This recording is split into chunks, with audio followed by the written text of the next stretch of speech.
Everybody needs somebody in their life who will drive them to the airport at 6 o'clock in the morning. Often it won't be your best friend or your housemate. It will be your go-to guy, always ready to help you install a kitchen, carry your new mattress home, or clean out your garage. Tom was my go-to guy. He was never happier than when he was putting another cigarette in his mouth, rubbing his hands together, and asking the rest of us, "Okay, what are we doing now?" So when I needed to move my worldly possessions across to the east, he was ready to load my boxes into his car and set off at once across America. I almost felt bad. I warned him that he'd have to drive the whole way, back alone. He just smiled and told me that he loved listening to the drive time radio. I wasn't in much of a position to turn him down. He had a car, which is where the trouble began. "What I like about this car is that it's totally worthless," he said, stubbing out his cigarette on the dashboard before retrieving another from behind his ear. "Bumps, scrapes, scratches, prangs even. I don't care. I like not having to worry about it. If I park it somewhere, do I worry about it if it gets stolen?" He changed gears. "No way. If I came back in the morning and it was gone, I'd shrug my shoulders and I'd find myself another piece of junk.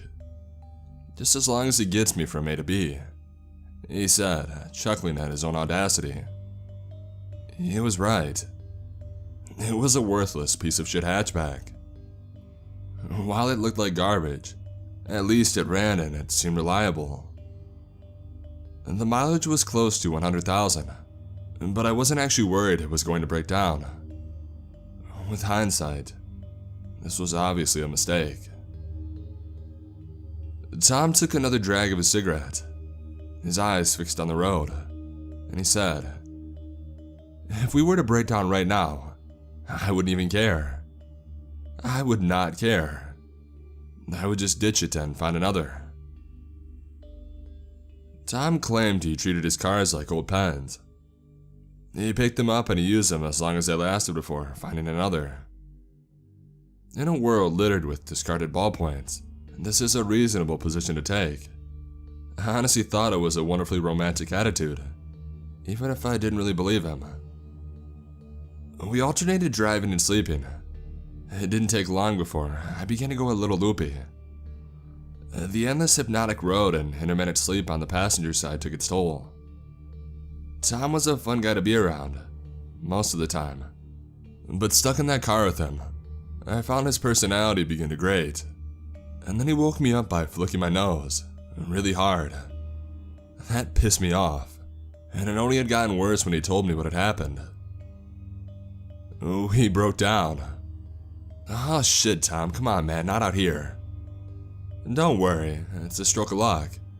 We're half a mile down the road from a gas station and a garage. We'll find help and be off again in no time." It did feel good to get out of the car. And it wasn't just getting away from the smell of ash, charred plastic, and forgotten takeaway wrappers. It had been so long since I'd ever been out of the city. Despite my sore nose, lack of sleep, and possibly being stranded out in the middle of nowhere, the fresh air had lifted my spirits. We found the owner of the dilapidated gas station, emerging from the garage, wiping his hands on his overalls. He was called Gus and he looked pretty dilapidated himself. Super helpful guy though. He got from, "Can I help you boys?" to looking under the hood in no time. But helpfulness only goes so far. "What you boys need is a miracle worker," he conceded after a few minutes of tinkering. He stood there pulling at his beard, gazing down at our ruined engine, and I began to get a sinking feeling. We were walking back to the station when Tom spotted it. Gus had offered us a landline to call a tow truck, and I was coming to terms with being stuck here for a while. Tom had hung back on his own, sulking, doing his best to reduce another packed ash. And then he saw it peeking out from behind the station, covered in tarp, and nestled among discarded gas tanks. Propped up against the front wheel was a sheet of cardboard, with a "for sale" written in marker pen. "How much for it?" Tom shouted after us, pointing. The car? What car? Gus frowned at him. This one, Tom said, running over to it in frustration and pulling the canvas off. It was an ancient-looking gray sedan. I couldn't really believe Tom was trying for it. Gus just stared like it was the first time he had ever set his eyes on it. Tom got in, already acting like he was a new owner, and found the keys still in the ignition. I'm afraid that the car won't even run. You boys don't want anything to do with it. It's nothing but trouble. Tom ignored Gus and turned the ignition, and the car gave out a sad, gasping little whine. I was relieved. The tow truck was far more appealing to me. But Tom tried again, and this time the engine roared to life. Tom's eyes widened, a child in awe of the magic he'd unleashed. He smiled at me through the dusty windshield. There was no denying that the car ran. There was something almost unnatural about it, on reflection. I don't know jack about car maintenance, but you can't just leave a car outside for a year, a decade, God knows how long, and just expect it to run perfectly. On site, it looked like the doors should have been falling off, but it managed to tow our busted old hatchback to the gas station no problem. I checked the tires and found the treads in good order. Tom turned on the headlights and the golden beams poured forth into the settling dusk.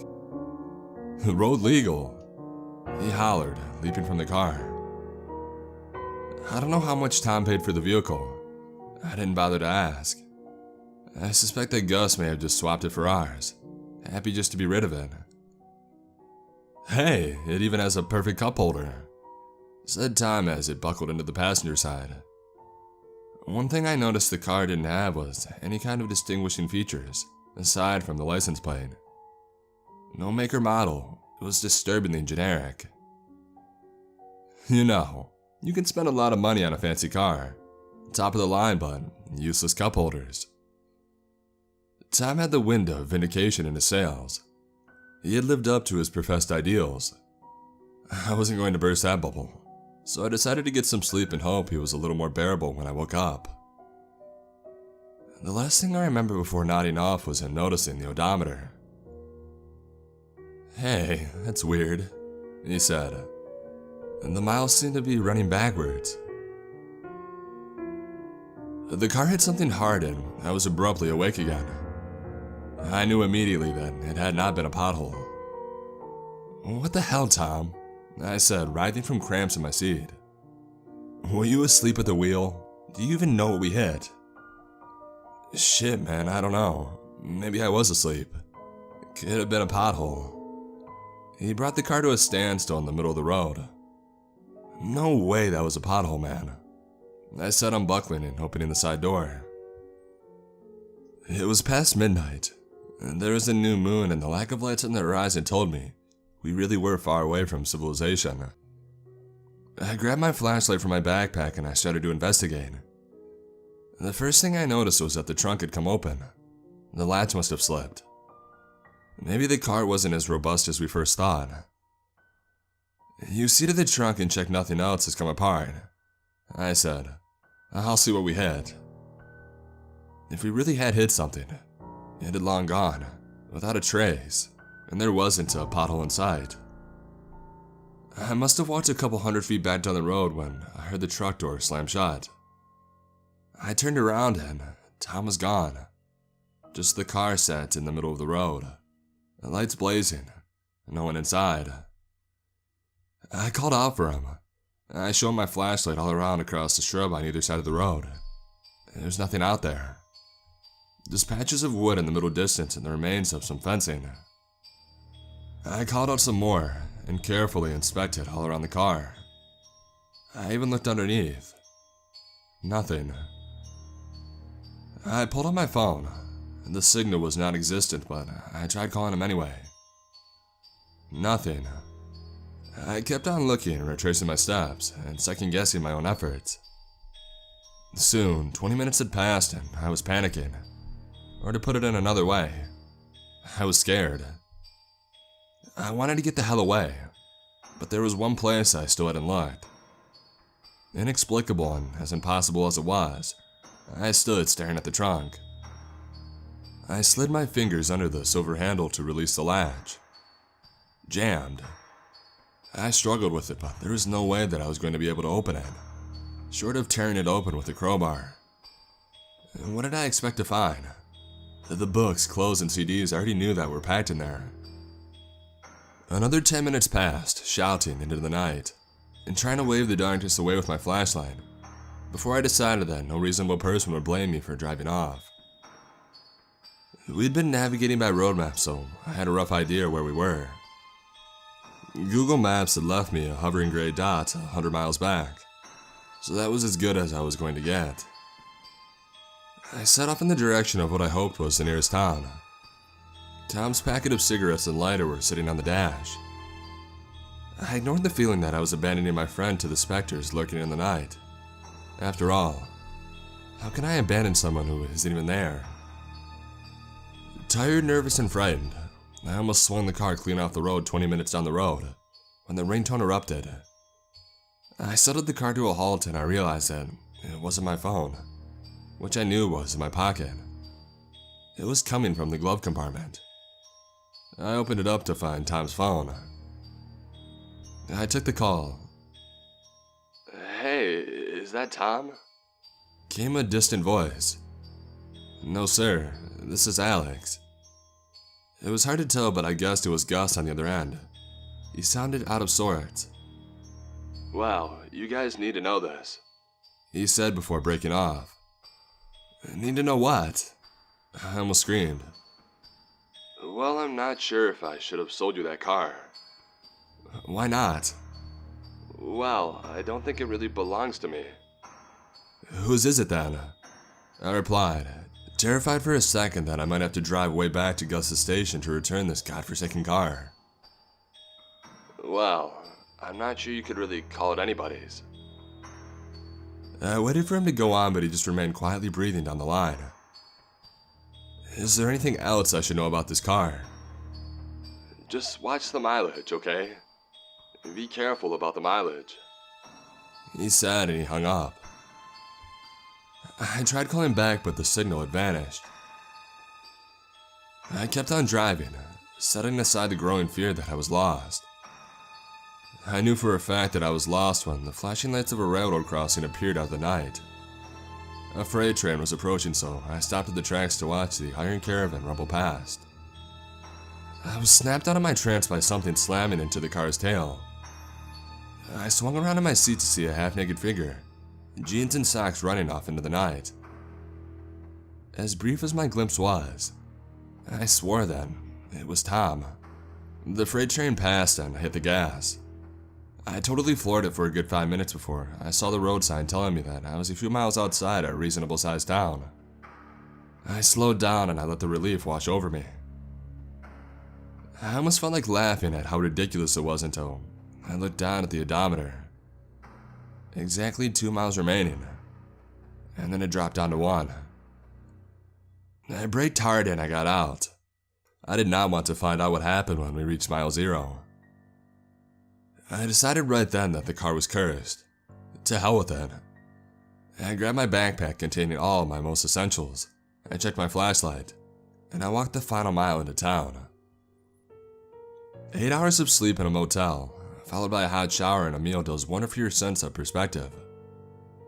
I told my story to Hank, a large dumpling of a man with a walrus mustache that twitched when he smiled. I was eating my breakfast at the diner while he was having lunch. As I imagine, it is not uncommon with truck drivers. He was eager to hear a tale from the road. He thought mine was hilarious. "I don't think there's no mystery there, bud." He laughed. "Your friend went off to take a leak, and when he got back, you hightailed it out of there." "But who takes that long of a piss?" "Maybe he slipped and he bumped his head. Off for the count. Lying in the bushes somewhere. I heard 1,000 stories like it before." "So how did he get to the railroad crossing?" "That wasn't him. You just thought it was. You really just saw some local hijinks. You know what kind of dumb depravity comes around these parts. Some kids fooling around nearly gave you a heart attack." I still wasn't satisfied. I hadn't told him about the odometer, and I was glad I hadn't. "Listen," he said, settling his bill. "I'll give you a lift to where you left your car, if it hasn't already been stolen or broken into." Before we left the diner, we discovered that there was a considerable disparity between what we could find on the map and what I remembered happening during the night. Based on the actual location of the level crossing, my orientation had been completely off. The gas station didn't appear to exist, and Hank, nor any of the other drivers, knew of the garage matching the description. "Frankly, I'm surprised you aren't still out here driving in circles," said Hank, folding the map. "Geez, Google Maps has a lot to answer for if you ask me." I was worried that Hank was beginning to take me for a time waster, but he was as good as his word and he drove me out in his truck. We passed the level crossing, having seen nothing of the car, and I began to suspect he was finding me a little less amusing. "It's gone," I said. "Someone must have taken it." "You still have the keys, right?" "No, I left them in the ignition," I had realized. "Why'd you do such a damn foolish thing like that?" "Because I didn't feel like I was allowed to take them," I thought to myself. "Well, let's keep on going and see what we find." I had given up, but within a few minutes we had spotted a cairn of brown boxes in the distance. As we approached, I realized that it was my belongings, half piled up, half dumped on the roadside. "Well, that settles it," laughed Hank, his good humor returning. "How so? Why would anybody steal a worthless car, but dump all of the valuable stuff that's inside it?" "It weren't thieves. It was your pal, Tom. He must have caught up with you, or the car at least. But there's no way that he could have done that on foot. And then he must have hitched a ride from a passing car or a truck." I stared at Hank for a moment as he let that hang there. He gets out when he finds that the car's abandoned. He's mad at you for taking off and he never wants to see your sorry ass again. So he unloads your stuff and he takes off back home. Whether Hank knew something that I didn't, that story made a lot of sense. But it didn't allay the weirdness I still felt. We loaded the boxes into the truck, and Hank dropped me off at the next town. I finished my journey in a rental, sequestering myself away in the motel for the final night of traveling. I still had Tom's phone, so I had to resort to Facebook to try and re-establish connection. Unfortunately, he had either deleted his account or he just blocked me. More confirmation, I guess, of how angry he was. It was one of those bitter outcomes I relegate to deeds I'd never have the opportunity to apologize for. I ignored the little voice inside of my head, warning me that perhaps I still had that final mile left to drive.